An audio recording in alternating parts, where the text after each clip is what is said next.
Hey listeners, and welcome to another episode of the ClimateReady podcast.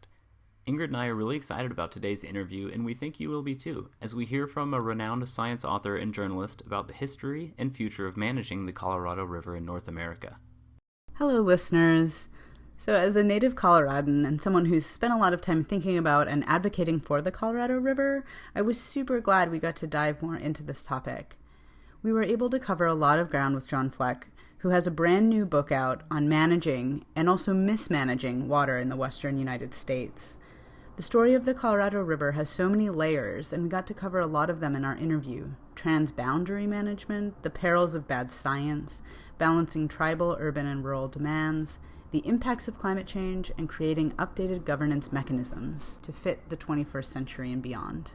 Make sure to stick around after the interview for our continuing Climate of Hope segment in partnership with the World Youth Parliament for Water. We'll wrap up with a story you won't want to miss from a young scientist named Julianne Schillinger. Don't forget to subscribe to the show and leave us your reviews. Enjoy!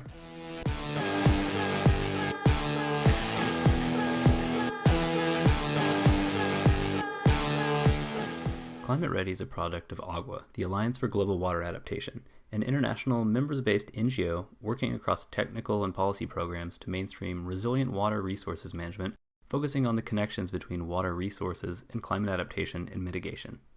The ClimateReady podcast is made possible with support from Deutsche Gesellschaft für internationale Zusammenarbeit, or GIZ, on behalf of the German Federal Ministry for Economic Cooperation and Development, BMZ.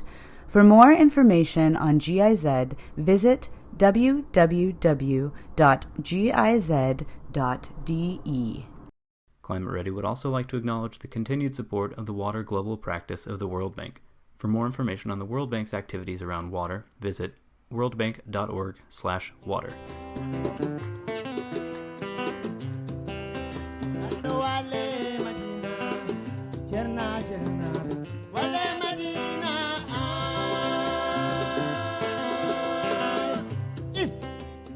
So today on the ClimateReady podcast, we are very excited to be talking to John Fleck, a renowned author, science journalist, and all-around expert on the transboundary Colorado River Basin. John is also the director of the University of New Mexico's Water Resources Program, based in Albuquerque, New Mexico, in the United States. He has a new book coming out entitled Science Be Damned: How Ignoring Inconvenient Science Drained the Colorado River. John, welcome to ClimateReady. Thanks so much for having me. We're super excited to have you today, John, and I thought we might just start out to give a little background. So for our listeners who might not be so familiar with the Colorado River Basin, could you start by giving a brief overview of where the basin is physically located, talking a little bit about the regional climate and which states or sovereign governments are involved in managing and protecting it? So the Colorado River begins in the mountains of the sort of southwestern, south central United States. In the Rocky Mountains, big mountain range that runs down the spine of the North American continent. The mountains are high, 14,000, 15,000 feet, 4,000 meters high. You get snowpack forming in the mountains in the winter, and it flows down through a magnificent desert country through 7 U.S. states, and then crosses the U.S.-Mexico border, and also flows through and provides water to Baja and Sonora, 2 states in the Republic of Mexico. So 9 states altogether in 2 nations. When the river flows all the way, it doesn't now make it to the sea because humans have diverted and used all the water. But it's the major water supply for 35 or 40 million people in these 2 nations, in the entire southwestern corner of the United States and that northwestern corner of the Republic of Mexico. Excellent. So that's a good setting for us in terms of the physical geography. In terms of governance, there's a primary legal agreement governing the basin, which is the 1922 Colorado Compact, which is also known, along with some other documents as well, as the Law of the River. And so I'm wondering kind of if you could take us back to 1922 and thinking about the folks who were living in the basin, what was life like for them back then? And what were they thinking when they signed this agreement? And then fast forward to now, how have things changed or not? This is an area of the United States that had a long history of indigenous cultures, Aboriginal cultures through time immemorial, many thousands of years. As the European immigrants came to this part of the world, mostly as the what would become the United States moved westward from the eastern seaboard of the United States, the land was largely settled and colonized. Indigenous communities were dispossessed, pushed off of the land, often placed on reservations or killed. It's a really sad history there. And the settlers came in as early as the mid to late 1800s, hoping to build farming communities in this region. But it's a really arid region. There is not enough rain falling from the sky in this region to farm. So they realized that the Colorado River had the potential to be a major source of water, to provide water for what they hoped would be these big farming communities. But they didn't have the sort of the governance structures to manage the big collective task of building big dams and canals and diverting this water to these farmable landscapes. And we had this legal structure in the United States at the time, in the late 1900s, early 20th century, that kind of didn't know how to deal with water when it was passing across borders from one U.S. state to the next. So we have a federalist governance system here in the United States where we have a big national government, but a lot of the powers are delegated to more local governments called states. And people didn't know how to sort of share water when it flowed from one state to the next. In order to build these big dams, everybody had to get together at really large scales. So they had to come up with a sort of set of agreements that would support the plans. They had to decide how to share this water, how to decide who would get how much water. In 1922, they negotiated an agreement that we call the Colorado River Compact, which essentially divided the water up among the 7 states in the western United States. Mexico didn't come along till later in terms of dividing up the share of water. And, nobody had ever done this before. This was really the first globally, the first effort to develop a river at this scale. Hoover Dam, which is the first big dam built on the Colorado River, was by far the largest dam of its time and is really the precursor to the major damming of rivers around the world.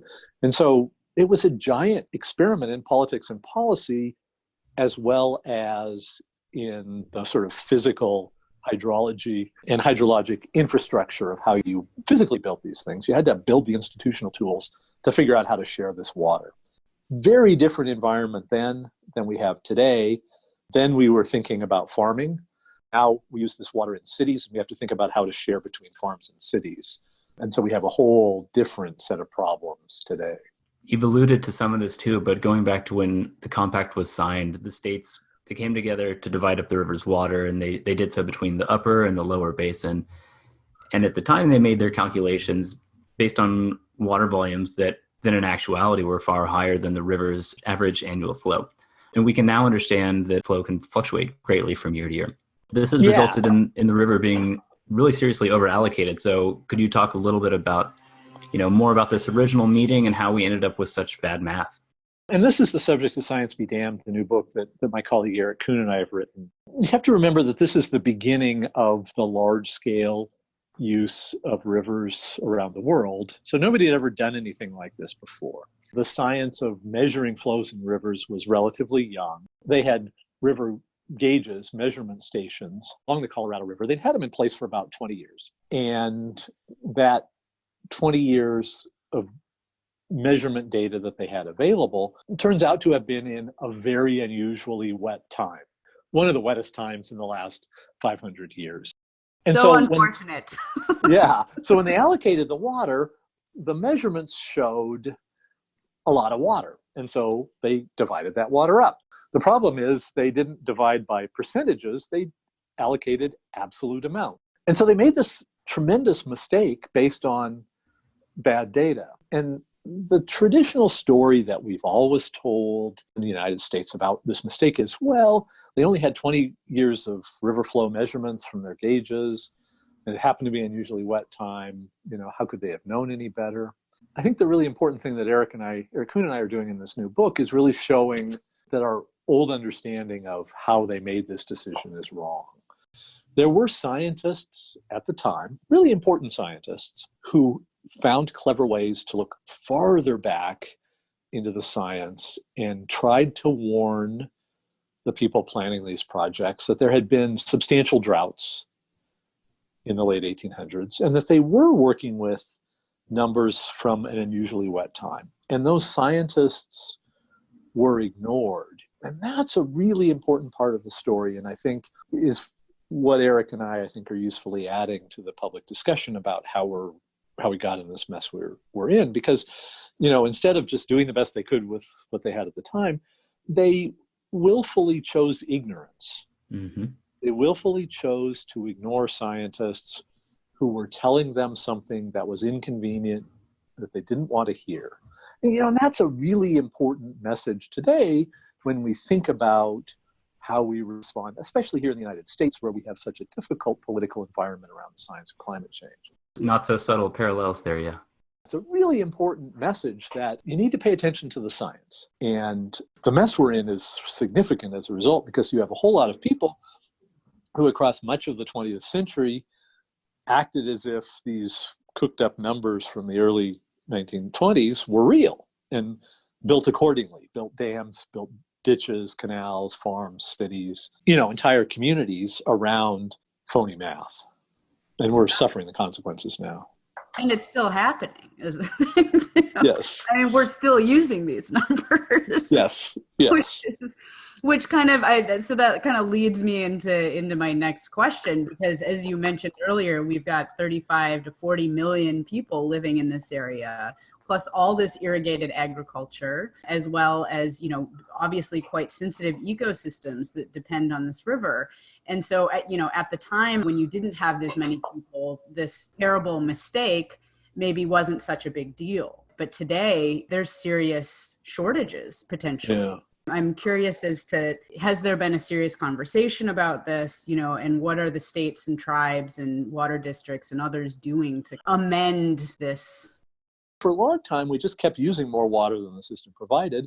The reservoirs kept dropping and dropping and dropping and dropping. So that now the big reservoirs are, which were full 20 years ago, are now less than half full. And so what you see going on today is a couple of really important things. And I'm going to sound really pessimistic with all this stuff that I'm saying, but in fact, I'm optimistic, because what's happening now is happening along a couple of different dimensions. One, people are very successfully using less water. So water use is going down in the basin. I had some conversations this week with folks out in Los Angeles, the Metropolitan Water District of Southern California.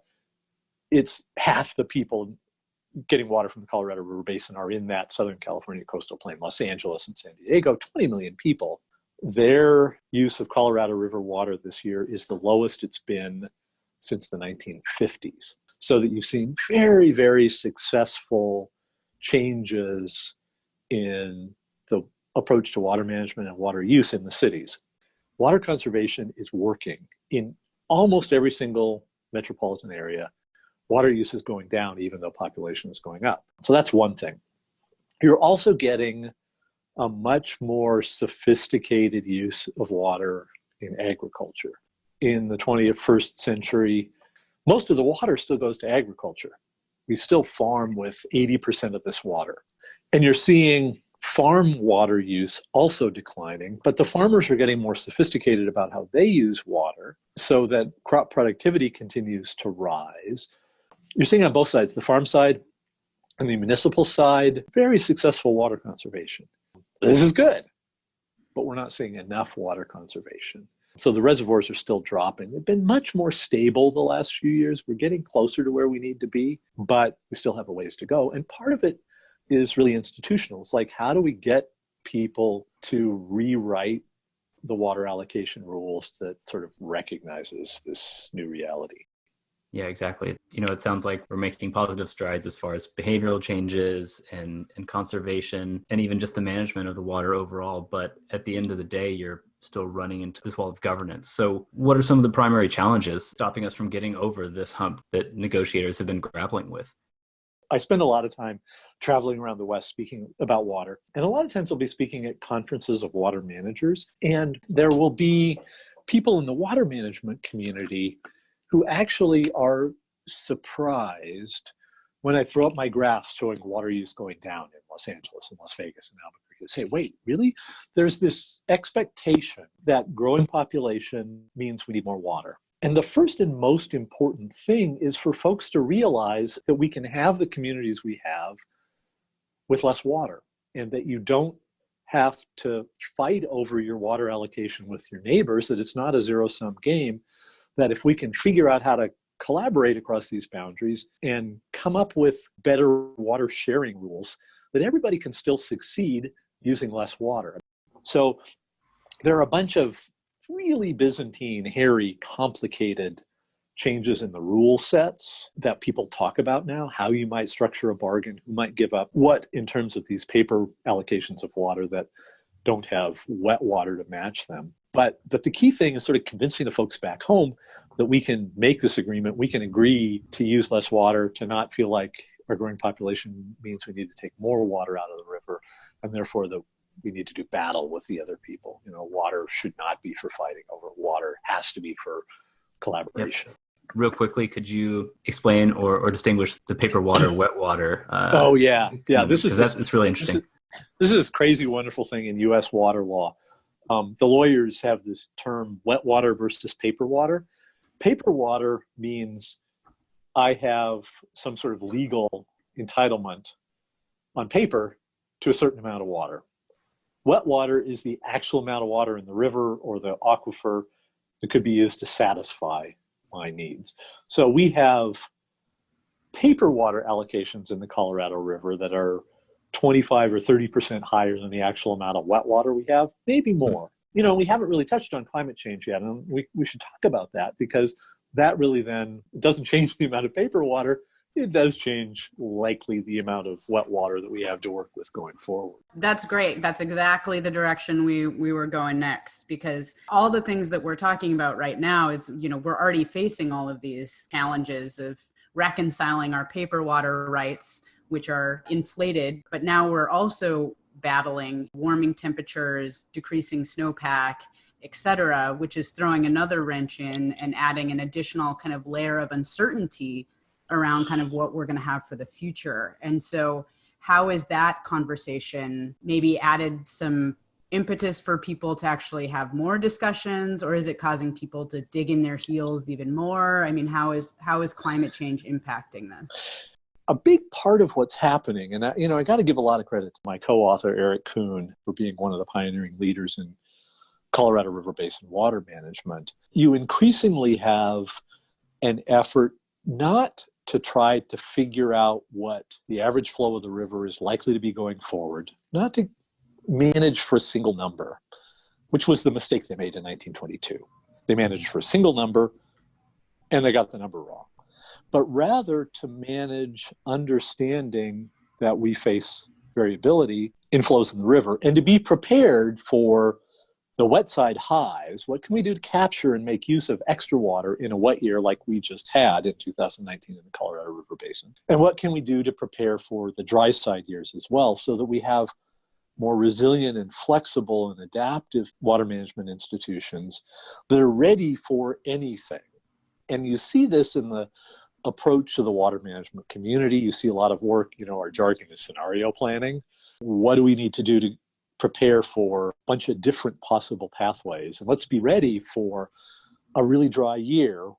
Let's make sure we have enough water excess banked in reservoirs, and the institutional accounting tools to make sure we keep track of whose water and who has water available to manage for both wet and dry times in a way that gives us a lot more flexibility.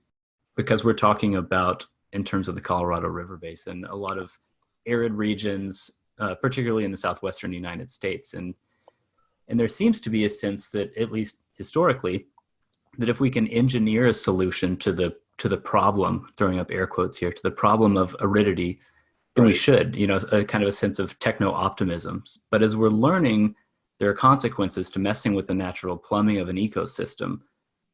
And you, John, as a journalist covering the region for many years, are you starting to see a shift in the political conversation at all in this direction? Yeah, I do see a shift, and the shift is slow. We can still see places where people are in pursuit of engineering solutions. The number of places is shrinking, but far more attention now is being shifted to the institutional side.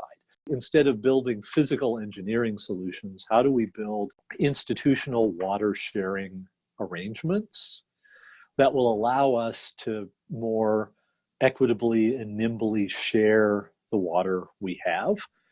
That's where the next round of engineering is. It's a sort of human institutional engineering, not physical engineering. Huh. And, I like that. and there's a really important piece of this that we're not at all good at yet, which is also acknowledging there are these natural systems and we've taken water out of them. And we need to figure out how to put some water back into them as well. We'll recognize the ecosystems themselves. It's really cool to hear that there is this sea change maybe in the way that people are thinking about the system. Fantastic. And then, John, for those interested in learning more about this topic, could you point our listeners to any additional resources? Well, so obviously I got a book. Yes, including your book. Science Be Damned, How Ignoring Inconvenient Science Drained the Colorado River. University of Arizona Press, publishing this fall. I wrote another book, Waters for Fighting Over and Other Myths About Water in the West, and it is the quintessentially optimistic book. One can't enter this world without thinking about a book called Cadillac Desert by a guy named Mark Reisner, like me, a journalist, trying to tell the stories of water. Mark's more pessimistic than I am, but it's a really important story as well about how we got into this mess. And then I came from a life of newspapering, and I think it's really important wherever you are to embrace the local journalists who are telling the water story in the place you are. Talk to them, help them, encourage them, read them. Yeah. Thank you so much, John. That was really, really interesting to me. Excellent. Thank you much for doing this. I appreciate it. Bye-bye. Take care. Bye.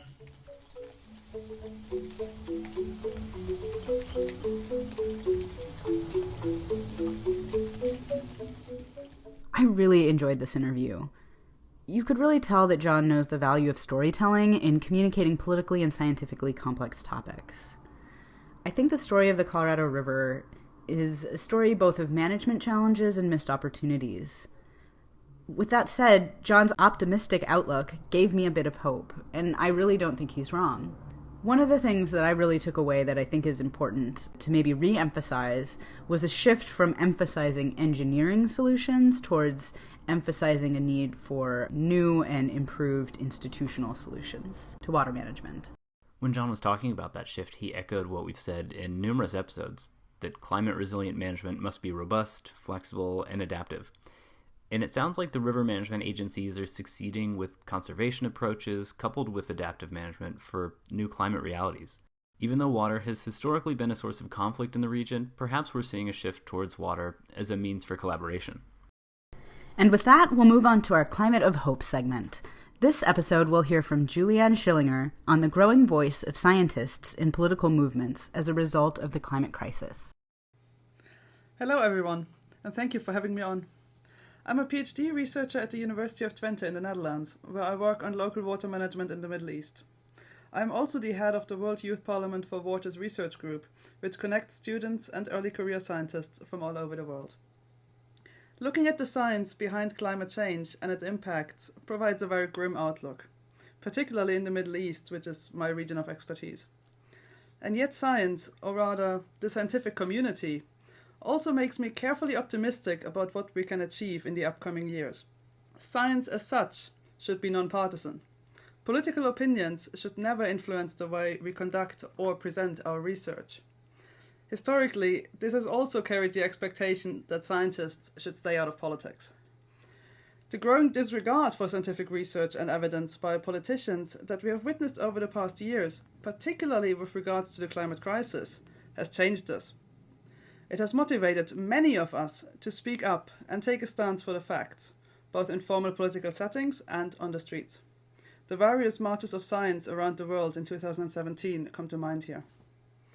More recently, the scientific community has rallied behind the ongoing climate demonstrations and activist campaigns, amplifying the expressions of urgency and calls for evidence-based climate action.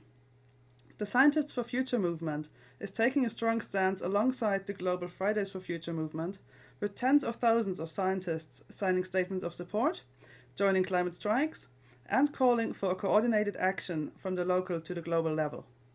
Just recently, more than 11,000 scientists from around the world endorsed a study in the scientific journal Bioscience that highlighted the extremely concerning trends of the ongoing climate crisis and called for profound societal transformation. But progress is not just happening in big public statements and from leading researchers making the headlines. Working with the World Youth Parliament for Water's research group, I see the future of climate science every day. We are aware of the problems. We have been for quite some time now, so the focus has shifted towards solutions.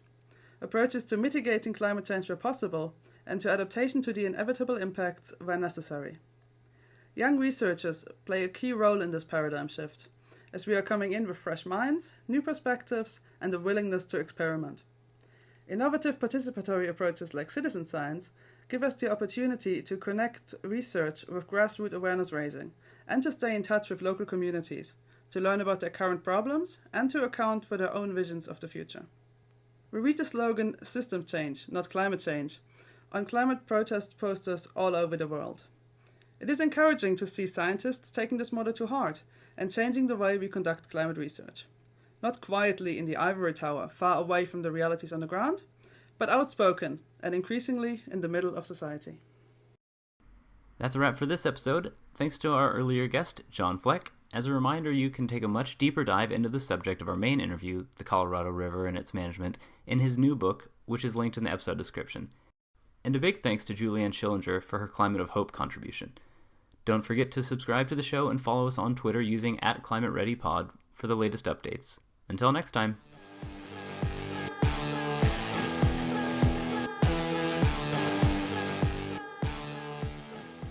The Climate Ready podcast is produced by John Matthews of the Alliance for Global Water Adaptation. It is directed and edited by Alex Moroner and Ingrid Timbo.